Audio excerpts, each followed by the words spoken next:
ఇక్కడ దించు.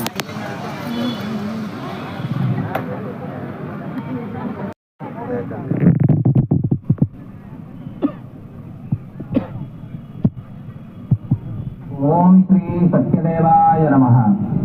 సత్యనారాయణం దేవం వందేహం కామదం ప్రభుం లీలయా వితతం. శ్రీ వీర వెంకట సత్యనారాయణ స్వామి వారి దేవస్థానము అన్నవరం వారి ఆధ్వర్యములు గోదావరి నిత్య హారతి. గౌతమీ ముని తపఫలితం గంగాధరుని వరామృతం. గోకర్ణిక స్థల జననం గోదావరిగా నిత్య ప్రవాహం. ఓ సూర్యోదయ సమయాన గోదావరిలో స్నానమాచరించి ఆ గోదావరి తల్లిని స్మరించుకుంటున్నారు ఓ గురువు గారు. ఇది విన్న ఆయన శిష్యుడు గురువు గారిని ఇలా ప్రశ్నించాడు. జనజీవనాన్ని సమస్త ప్రాణికోటిని బ్రతికించడానికి ఇలా ప్రవహిస్తోన్న ఈ గోదావరి తల్లి ఎక్కడ పుట్టింది, ఎందుకు పుట్టింది అని. ఆ గురువు గారు గోదావరి జననం ప్రాముఖ్యతల గురించి ఆ శిష్యుడికి ఇలా బోధించసాగాడు. రేవాతీరే తపఃక్రియాత్ మరణం జాహ్నవీ తటే దానం దద్యాత్ కురుక్షేత్రే గౌతమ్యాం హృదయం వరం కురు.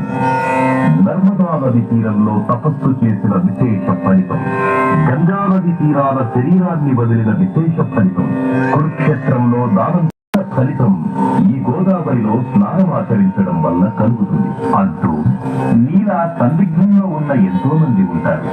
వాళ్ళందరికీ కూడా ఇది తెలుసుకోవలసిన అవసరం ఉంది. దేశమంతయు క్షామము రాజ్యమేలి కాటకములు సంభవించి పెద్ద ఎత్తున జనులు పశుపక్షాదులు నశించిపోవుట గాంచి మునులు బాధపడి గౌతమముని దరికి ఏపించి దానిని పరిష్కరించమని గౌతమముని ఒక చిన్న దర్భచే దానిని అదిలించగా తక్షణమే అది మరణించినది.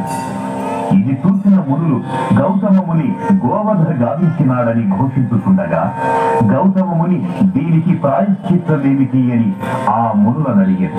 అంతటా మునులు శివుని జటాజూటమునందు బంధించి ఉన్న గంగను ప్రార్థించి తెచ్చి ఆధారముగా ఈ గోవును బ్రతికించవచ్చును అని ఉపాయము చెప్పేది. అంతటా గౌతమముని శివుడిని పరమ భక్తితో ప్రార్థించ పరమశుడైన శివుడు శిరముంచి గౌతమముని ఆశీర్వదించ గంగను ఇలకు పంపించెను. గంగ పరమ భక్తితో గౌతమముని అనుసరించి వచ్చి గోవుని బ్రతికించెను.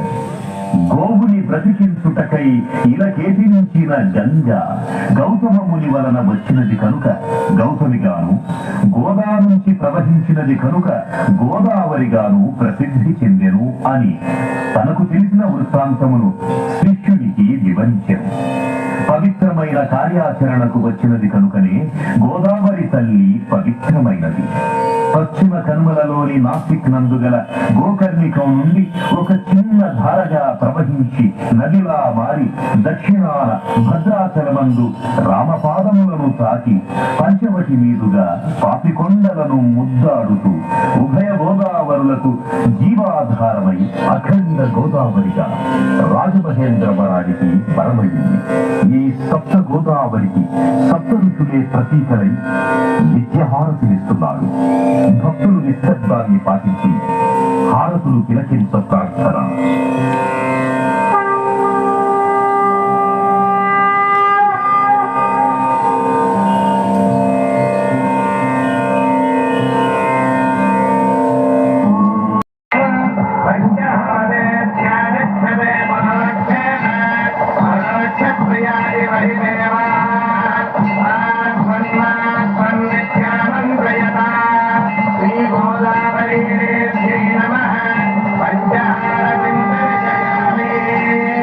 తూర్పున సద్యోజాత ముఖము, దక్షిణమున అఘోర ముఖము, పశ్చిమమున వామదేవ ముఖము, ఉత్తరమున ఈశాన ముఖము, ఊర్ధ్వమున శాంత ముఖము విరాజిల్లుతూ ఉండును. కావున ఈ పంచహారతి దర్శించుకునుట వలన శత్రుబాధలు తొలగి ఆరోగ్యము, మనశ్శాంతి, విజ్ఞానము కలుగు.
అగుట చేత ఈ నందిహారతి దర్శించుకోవడం వల్ల పార్వతీ పరమేశ్వరుల అనుగ్రహం కలుగుతుంది.